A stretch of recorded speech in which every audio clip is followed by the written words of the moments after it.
Muy buenos días con todos. Nosotros somos del grupo número 3 y en esta exposición abordaremos el tema de las medidas cautelares constitucionales, centrándonos en sus dos modalidades principales, las autónomas y las conjuntas.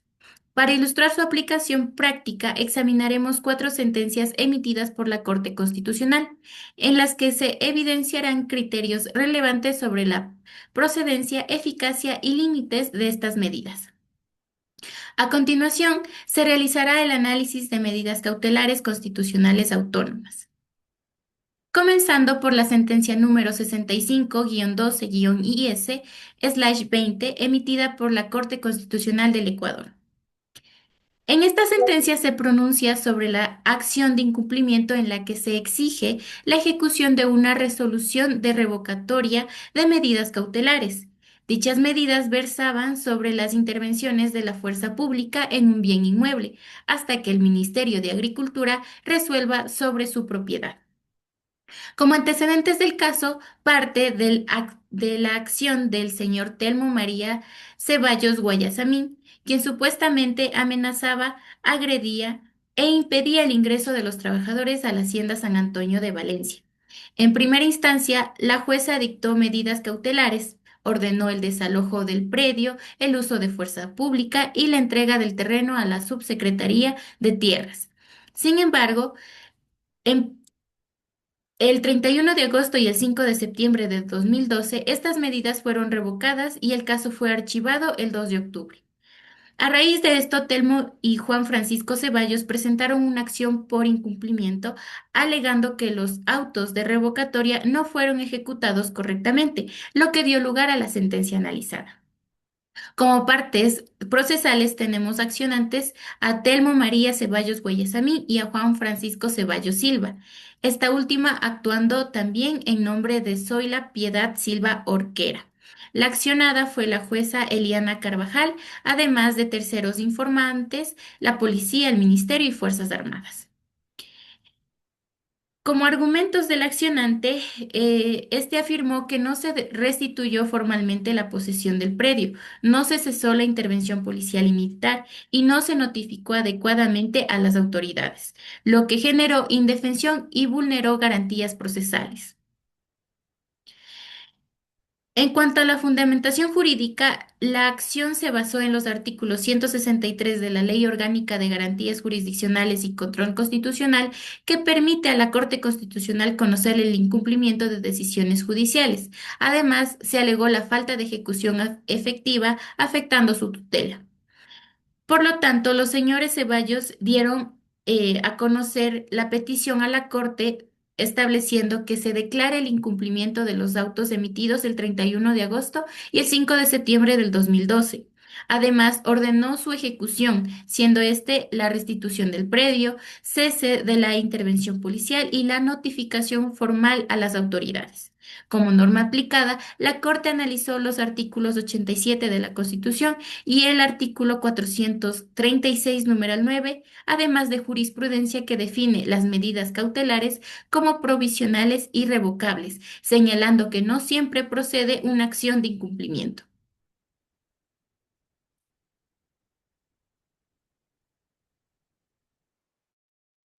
La Corte Constitucional en la sentencia número 65-12-IS del 2020 rechazó una acción de incumplimiento porque las medidas cautelares ya habían sido ejecutadas correctamente, pues se desalojó el predio, se entregó a la asociación legítima y se archivó la causa.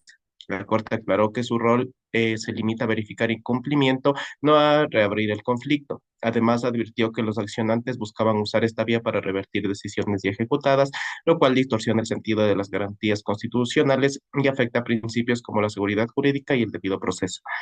En cuanto a la categoría de la medida cautelar, esta medida es autónoma, es decir, que fue solicitada sin acción de protección previa ante una amenaza grave e inminente, como actos de violencia contra una asociación campesina. Estas medidas son preventivas y no analizan el fondo del conflicto. La Corte recordó que son temporales y irrevocables y no deben reemplazar procesos ordinarios ni usarse para intereses ajenos, pues eso implicaría un uso indebido del mecanismo.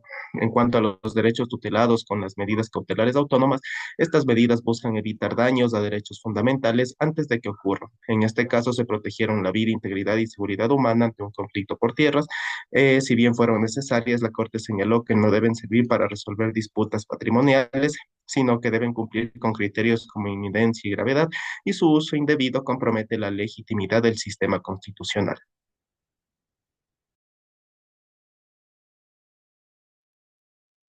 Ahora vamos a analizar la sentencia número 6615 JC 19.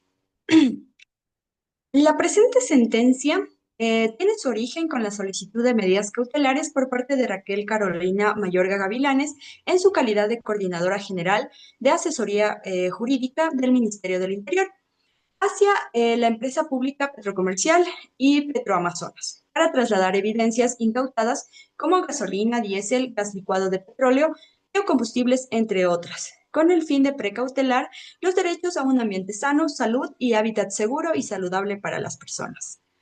Las partes procesales en este caso son, como la parte accionante, Raquel Carolina Mayorga Gavilanes, en su calidad de coordinadora general de asesoría jurídica del Ministerio del Interior, que es el actual el Ministerio de Gobierno, y como parte accionada se encuentra la empresa pública Petrocomercial y Petroamazonas, que actualmente se agrupan en la empresa pública Petroecuador.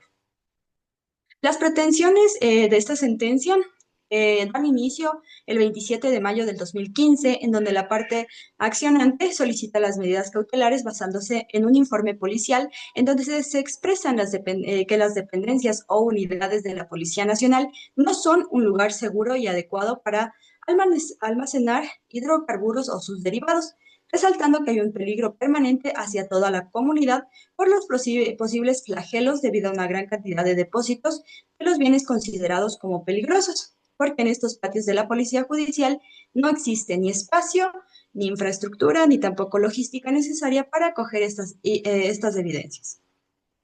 En cuanto a los argumentos del accionante, pues el accionante indica que existe un peligro permanente hacia la comunidad porque ninguna instalación de la policía tiene espacio, infraestructura ni logística para almacenar y trasladar esta evidencia incautada, específicamente en cuanto a las de hidrocarburos y sus derivados, que son consideradas como peligrosas.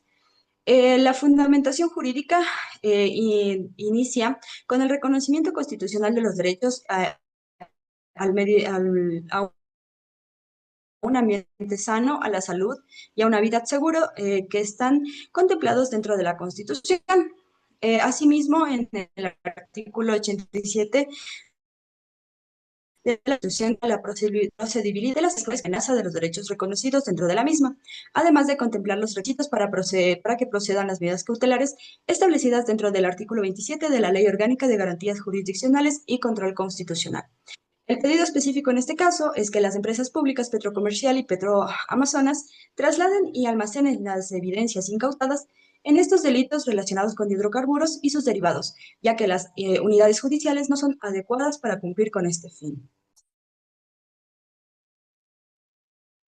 Bien, continuando, tenemos la normativa jurídica aplicada en esta sentencia. La Corte Constitucional fundamentó su decisión en los artículos 86, 87 y 473 de la Constitución y del Código Orgánico Integral Penal, así como los artículos 6, 25, 26, 27 y 28 de la Ley Orgánica de Garantías Jurisdiccionales y Control Constitucional.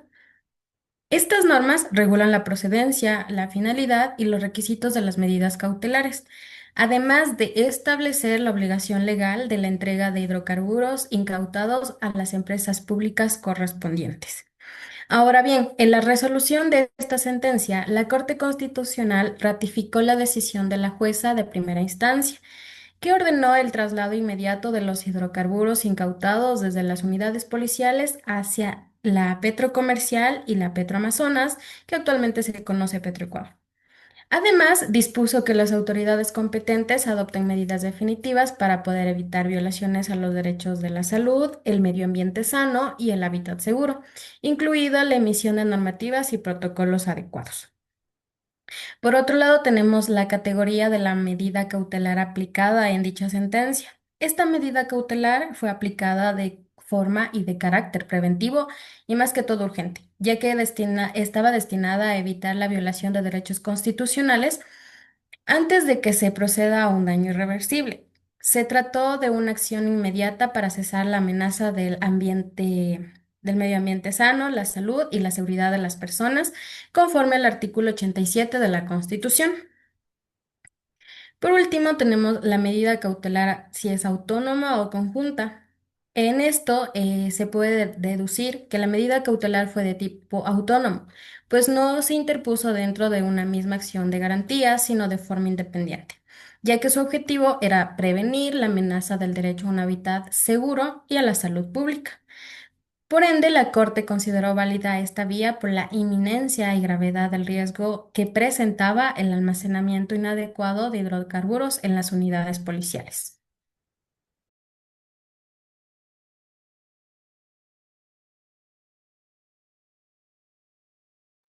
Por otra parte, abordaremos las medidas cautelares constitucionales conjuntas, para lo cual analizaremos la sentencia número 3136-19-EP-23, para lo cual esta consiste en la acción extraordinaria de protección propuesta por DHL Global Forwarding Ecuador S.A., alegando vulneración a sus derechos constitucionales al debido proceso, particularmente en la garantía de motivación y la seguridad jurídica, por la forma en que se emitieron y defendieron las liquidaciones aduaneras realizadas por el SENAE. La Corte aceptó la acción, indicando que las resoluciones previas no analizaron adecuadamente las presuntas vulneraciones de los derechos y llamó la atención a la jueza de primera instancia por irregularidades en el tratamiento de medidas cautelares. Dos jueces emitieron votos salvados, que es algo característico de esto, indicando que el caso era de manera meramente legalidad y que la vía constitucional no era precedente.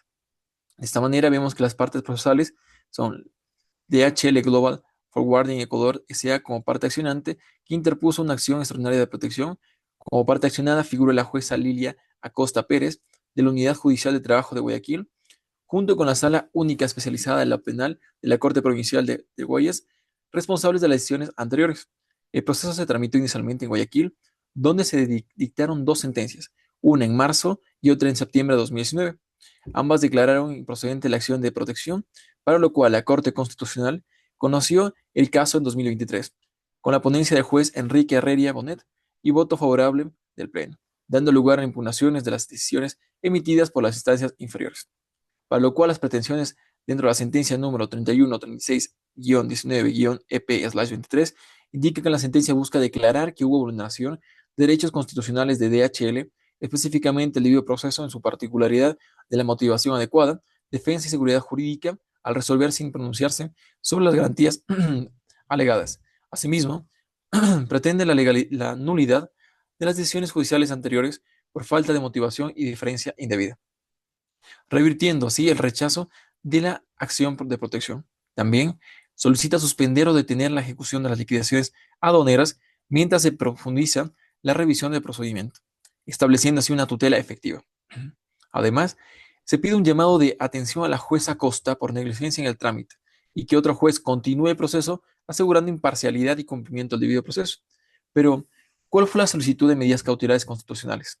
DHL solicitó medidas cautelares para suspender los efectos de liquidación aduaneras emitidas por el SENAE, aun cuando no presentó liquidaciones exactas de la sentencia final. La Corte las asoció con la acción de protección, ya que busca impedir el cobro coactivo y las sanciones generadas.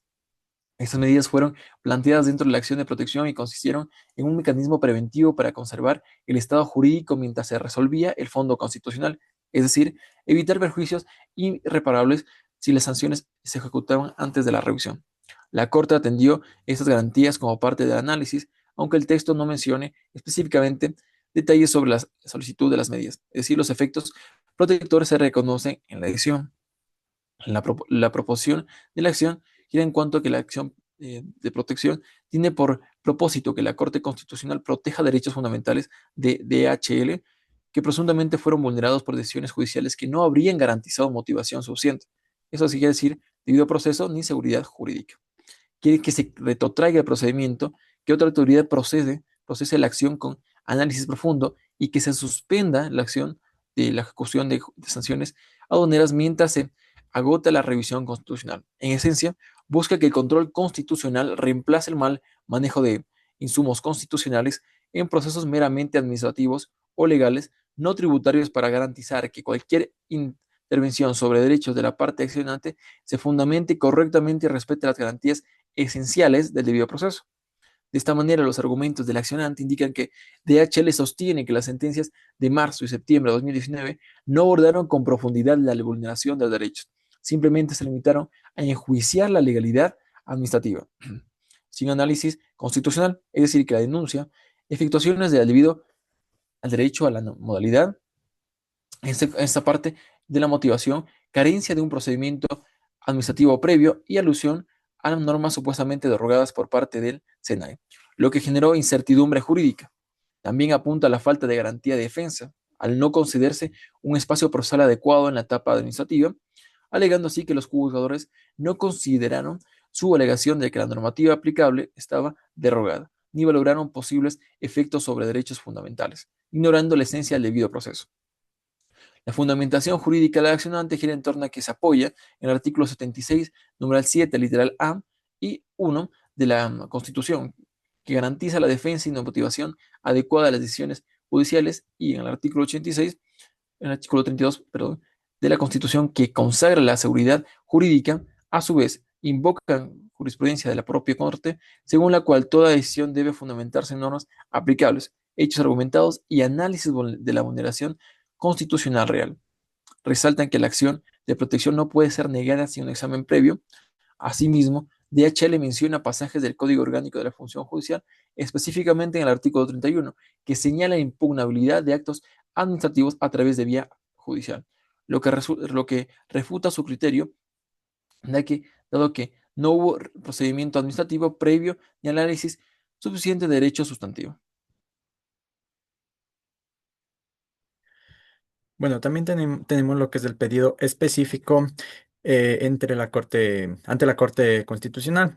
El DH solicita la anulación de la sentencia por violación al debido proceso, defensa, motivación y seguridad jurídica. Pide retrotraer el caso, cambiar de juez, suspender sanciones aduaneras y emitir una sentencia que repare la vulneración conforme a la Constitución.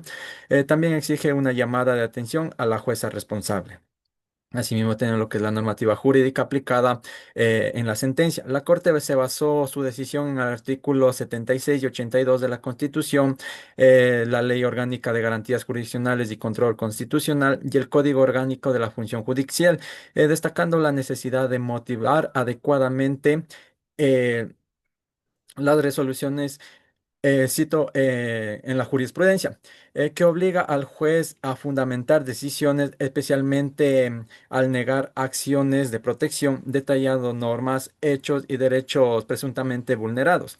Eh, Se llegó a una resolución que la Corte Constitucional del Ecuador, mediante la sentencia 31, 36, 19 EP 23, aceptando la acción extraordinaria de protección de DHL, al determinar que se vulneró el derecho al debido proceso, especialmente la motivación, ordenó retrotraer el proceso y que un nuevo juez lo conozca. Se llamó la atención a la jueza Lilian Acosta Pérez y se dispuso registrar esta advertencia. La sentencia se consideró una forma de reparación y fue aprobada el 27 de septiembre del 2023 con 2 votos salvados que negaban la vulneración constitucional. También en la categoría de la medida cautelar aplicada en la sentencia, la Corte calificó que la medida cautelar como autónoma por haberse solicitado directamente en la acción de protección buscó prevenir daños irreparables, suspendiendo sanciones del SENAE. Sin depender de otro proceso, garantizando así los derechos al debido proceso y seguridad jurídica mientras se resuelve la posible vulneración constitucional. También tenemos lo que es las medidas cautelares autónomas o conjuntas. Las medidas cautelares fueron autónomas emitidas dentro del juicio constitucional sin depender de un proceso ordinario. Se activaron ante omisiones judiciales graves, buscando proteger derechos y restablecer la legalidad sin ser accesorias a otro juicio, funcionando de forma independiente en el ámbito constitucional mientras se resolvía la vulneración alegada. Los derechos tenemos que se tutelan con las medidas cautelares constitucionales autónomas o conjuntas. La Corte, mediante medidas cautelares autónomas y conjuntas, protegió el debido proceso, la seguridad jurídica y la defensa de DHL. suspendió la ejecución de las sanciones aduaneras para evitar daños irreparables, preservando el estado jurídico y que estas medidas reflejen su función preventiva y restitutiva al anticipar consecuencias y garantizar el juicio justo.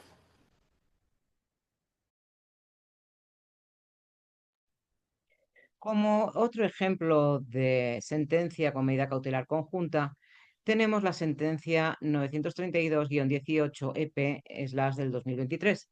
En ella, la Corte Constitucional del Ecuador resolvió sobre una acción de protección interpuesta por Edita Narcisa Villalba Cedeño y comerciantes arrendatarios del Mercado Central de Chone, quienes denunciaron la orden de desalojo emitida por autoridades locales sin socialización previa ni planes de contingencia, alegando vulneración de derechos. Los accionantes buscaban la nulidad de sentencias previas y medidas cautelares para suspender las órdenes administrativas y garantizar su sustento económico. Así, la Corte determinó que la jueza de primera instancia violó el derecho al debido proceso al no resolver oportunamente las medidas cautelares conjuntas conforme al artículo 32 de la Ley Orgánica de Garantías Jurisdiccionales y Control Constitucional. Como reparación, la Corte emitió un llamado de atención formal a la jueza y declaró su sentencia como medida reparatoria, pero no anuló las sentencias anteriores por falta de vulneración sustantiva directa. Los derechos afectados incluyen el trabajo, la consulta previa y el debido proceso.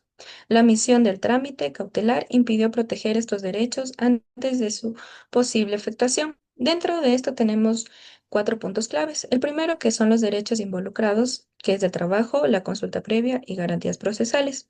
Así también la vulneración del debido proceso por omisión de resolver medidas cautelares, la reparación simbólica sin nulidad de sentencias previas y por último, la crítica a la inobservancia procesal de la jueza en primera instancia.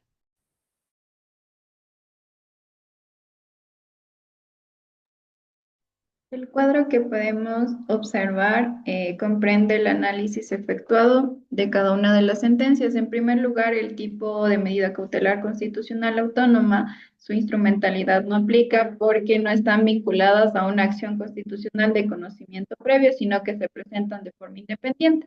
El momento de presentación, pues no existe acción de fondo. La descripción, el Ministerio del Interior solicitó medidas para que Petroamazonas y Petrocomercial trasladen hidrocarburos incautados, alegó riesgo a la salud y el ambiente por mal almacenamiento en patios policiales. La sentencia número 6615-JC del 2019, en la cual la Corte Constitucional ordena el traslado urgente de los hidrocarburos para evitar afectaciones al ambiente y salud.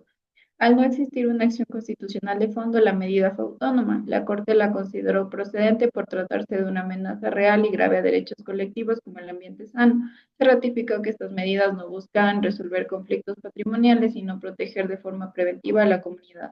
En segundo lugar, también se encuentra una medida cautelar constitucional autónoma. Su instrumentalidad igual no aplica. El momento de presentación fue antes de la acción de incumplimiento. El presidente de la Asociación de Trabajadores Agrícolas solicitó medidas frente a amenazas y agresiones que impedían el ingreso a campesinos a una hacienda. En la sentencia número 6512-IC del 2020, en la cual la Corte Constitucional analiza revocatoria de medidas que ordenaban desalojo y entrega del predio. La medida fue autónoma dictada para proteger derechos como la vida e integridad. La Corte enfatizó que este tipo de medida no puede ser usada para consolidar posesiones o fines patrimoniales, sino para detener agresiones y evitar enfrentamientos graves. La revocatoria, por lo tanto, no afectó la validez de su aplicación inicial.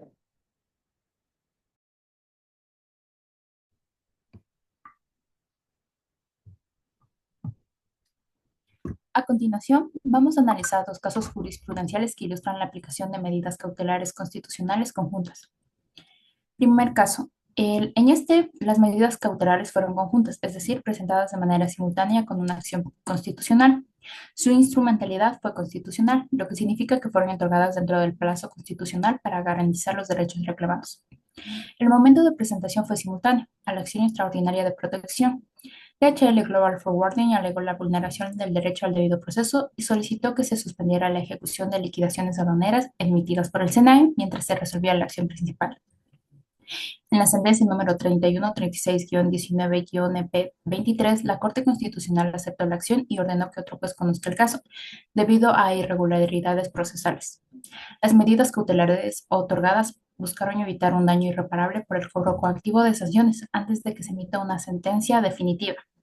Además, la Corte alertó sobre la falta de motivación judicial en decisiones previas y recordó que los jueces tienen la obligación de actuar con prontitud y responsabilidad cuando se encuentran frente a afectaciones graves de derechos fundamentales. En el segundo caso, también se concedieron medidas cautelares conjuntas con la misma instrumentalidad constitucional. Las medidas fueron solicitadas al mismo tiempo que se presentó la acción de protección. Edita Villalba Cedeño, junto con otros arrendatarios del Mercado Central de Chone, promovió esta acción contra autoridades del GAT cantonal tras el terremoto de 2016. El motivo: se ordenó la desocupación del mercado sin socializar un plan de contingencia. Alegaron la violación de varios derechos, incluidos de trabajo, debido proceso, seguridad jurídica, educación y acceso a la información. En la sentencia número 932-18-EP23, la Corte aceptó parcialmente la acción extraordinaria de protección al constatar la vulneración del debido proceso en una sentencia de primera instancia dentro de esta acción de protección. En este caso, las medidas cautelares se concedieron para suspender las circulares de desocupación del mercado en tanto se resolvía el fondo del asunto. En síntesis, ambos casos ilustran cómo las medidas cautelares conjuntas operan como herramientas de urgencia dentro del proceso constitucional para prevenir daños irreparables y cómo su aplicación oportuna puede incidir directamente en la garantía de los derechos fundamentales involucrados.